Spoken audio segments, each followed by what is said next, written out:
ॐ अथ अष्टमोऽध्यायः ध्यानम्। अरुणां करुणातरङ्गिताक्षीं धृतपाशाङ्कुशबाणचापहस्ताम् अणिमादिभिरावृतां मयूखैरहमित्येव विभावये भवानीम्। ॐ ऋषिरुवाच चण्डे च निहते दैत्ये मुण्डे च विनिपातिते बहुलेषु च सैन्येषु क्षयितेष्वसुरेश्वरः ततः कोपपराधीनचेताः शुम्भः प्रतापवान् उद्योगं सर्वसैन्यानां दैत्यानामादिदेशः अद्य सर्वबलैर्दैत्याः षडशीतिरुदायुधाः कम्बूनां चतुरशीतिर्निर्यान्तु स्वबलैर्वृताः कोटिवीर्याणि पञ्चाशदसुराणां कुलानि वै शतं कुलानि धौम्राणां निर्गच्छन्तु ममाज्ञया कालका दौर्हृदा मौर्या कालकेयास्तथासुराः युद्धाय सज्जा निर्यान्तु आज्ञया त्वरिता मम इत्याज्ञाप्यासुरपतिः शुम्भो भैरवशासनः निर्जगाम महासैन्यसहस्रैर्बहुभिर्वृतः आयान्तं चण्डिका दृष्ट्वा तत्सैन्यमतिभीषणं ज्यास्वनैः पूरयामास धरणी गगनान्तरं ततः सिंहो महानादमतीव कृतवान् नृप घण्टास्वनेन तन्नादमम्बिका चोपबृंहयत् धनुर्ज्या सिंहघण्टानां नादापूरितदिङ्मुखा निनादैर्भीषणैः काली जिज्ञे विस्तारितानना तं निनादमुपश्रुत्य दैत्यसैन्यैश्चतुर्दिशं देवी सिंहस्तथा काली सरोषैः परिवारिताः एतस्मिन्नन्तरे भूप विनाशाय सुरद्विषां भवायामरसिंहानामतिवीर्यबलान्विताः ब्रह्मेश गुहविष्णूनां तथेन्द्रस्य च शक्तयः शरीरेभ्यो विनिष्क्रम्य तद्रूपैश्चण्डिकां ययुः यस्य देवस्य यद्रूपं यथा भूषणवाहनं तद्वदेव हि तच्छक्तिरसुरान् योद्धुमाययौ हंसयुक्तविमानाग्रे साक्षसूत्रकमण्डलुः आयाता ब्रह्मणः शक्तिर्ब्रह्माणीत्यभिधीयते माहेश्वरी वृषारूढा त्रिशूलवरधारिणी महाहिवलया प्राप्ता चन्द्ररेखा विभूषणा कौमारी शक्तिहस्ता च मयूरवरवाहना योद्धुमभ्याजयौ दैत्यानम्बिका गुहरूपिणी तथैव वैष्णवी शक्तिर्गरुडोपरि संस्थिता शङ्खचक्रगदाशार्ङ्गखड्गहस्ताभ्युपाययौ यज्ञवाराहमतुलं रूपं या बिभ्रतो हरेः शक्तिः साप्याययौ तत्र वाराही बिभ्रतीतनुं नारसिंही नृसिंहस्य बिभ्रती सदृशं वपुः प्राप्ता तत्र सदाक्षेपक्षिप्तनक्षत्रसंहतिः वज्रहस्ता तथैवैन्द्री गजराजोपरि स्थिता प्राप्ता सहस्रनयना यथा शक्रस्तथैव सा ततः परिवृतस्ताभिरीशानो देवशक्तिभिः हन्यन्तामसुराः शीघ्रं मम प्रीत्याह चण्डिकां ततो देवी शरीरात्तु विनिष्क्रान्तातिभीषणा चण्डिका शक्तिरत्युग्रा शिवा शतनिनादिनी सा चाह धूम्रजटिलमीशानमपराजिता दूत त्वं गच्छ भगवन् पार्श्वं शुम्भनिशुम्भयोः ब्रूहि शुम्भं निशुम्भं च दानवावति गर्वितौ ये चान्ये दानवास्तत्र युद्धाय समुपस्थिताः त्रैलोक्यमिन्द्रो लभतां देवाः सन्तु हविर्भुजः यूयं प्रयात पातालं यदि जीवितुमिच्छथ बलावलेपादथ चेत् भवन्तो युद्धकाङ्क्षिणः तदा गच्छत तृप्यन्तु मच्छिवाः पिशिदेन वा यतो नियुक्तो दौत्येन तया देव्या शिवः स्वयं शिवदूतीति लोकेऽस्मिंस्ततः साक्षातिमागता तेऽपि श्रुत्वा वचो देव्या सर्वाख्यातं महासुराः अमर्षा पूरिता जग्मुर्यत्र कात्यायनी स्थिता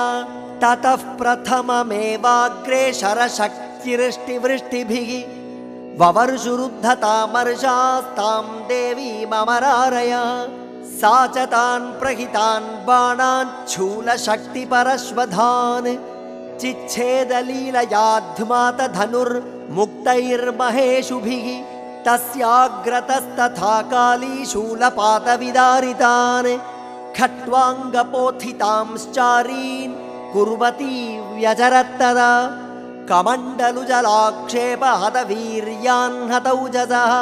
ब्रह्माणी चाकरोच्छत्रून् येन येन स्म धावति माहेश्वरी त्रिशूलेन तथा चक्रेण वैष्णवी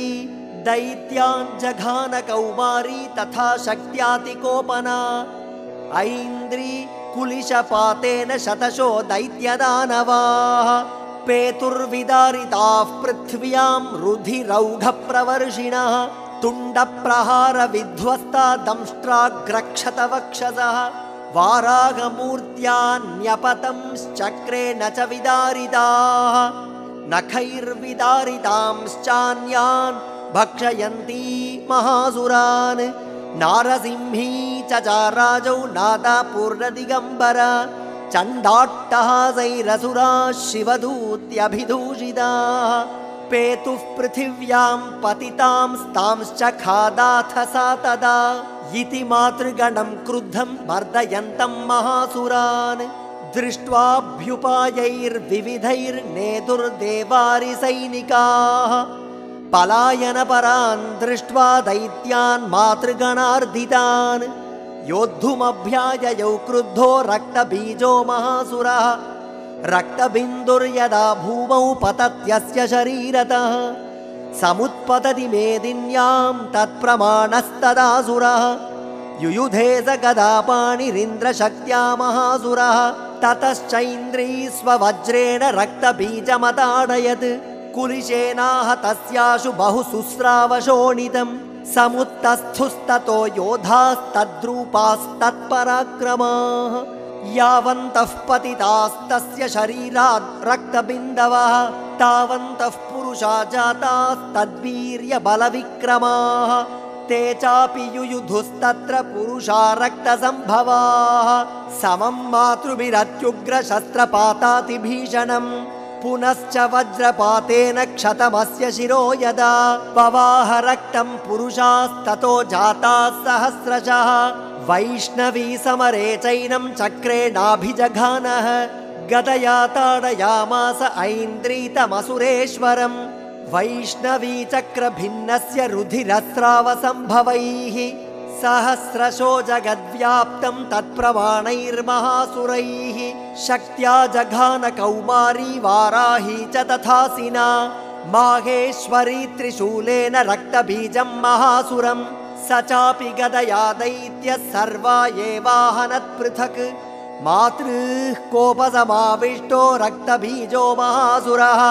तस्याः तस्य बहुधा शक्तिशूलादिभिर्भुवि पपातयो वै रक्तौघस्तेनासञ्छतशोऽसुराः तैश्चासुरासृक्सम्भूतैरसुरैः सकलं जगत् व्याप्तमासीत्ततो देवा भयमाजग्मुरुत्तमम् तान् विषण्णान् सुरान् दृष्ट्वा चण्डिका प्रागसत्वरम् उवाच कालीं चामुण्डे विस्तीर्णं वदनं कुरु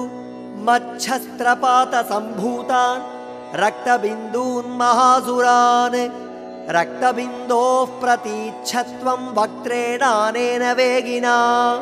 भक्षयन्ती चररणे तदुत्पन्नान् महासुरान् एवमेष क्षयं दैत्यः क्षीणरक्तो गमिष्यति भक्ष्यमाणास्त्वया चोग्रा न चोत्पत्स्यन्ति चापरे इत्युक्त्वा तां ततो देवी शूलेनाभिजघानतम्